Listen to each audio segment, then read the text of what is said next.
Kwa nini una msongo wa mawazo? Kwa nini una tabu? Kwa nini una dhiki kutokana na maasi unaoyafanya, wakati milango ya toba ipo?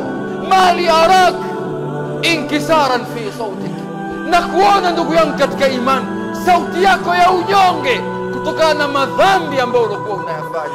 Man qala lak annahu laysa lisalihin, nani alikuambia kwamba waja wema waliopita hawakuwa na madhambi? Wa man qala lak, nani alikuambia kwamba waja wema waliopita hawakuwa na vita vikali baina ya nafsi zao wenyewe na shaitani katika njia ya haki?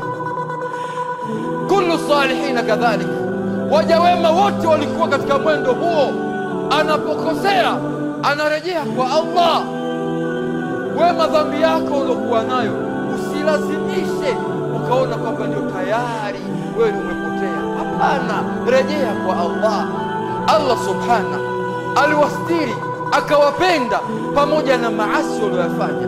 Mioyo yao ilirejea, ukatulia, Allah akawapa vazi la kuwastiri. Unadhani kama sio rehema ya Allah na yeye mwenyewe ni satar, mwenye kustiri, wewe unadhani kila maasi uliokuwa unayafanya ingekuwa adhabu na kushukia, au unapewa alama katika uso wako, ungetembea katika sura gani?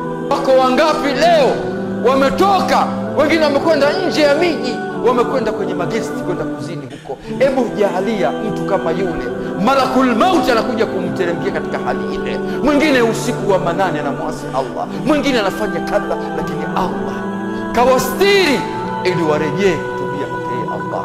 Ndugu yangu katika imani, Allah anasema waman ya'mal su'an au yadhlimu nafsa thumma yastaghfirillaha yajidillah ghafura.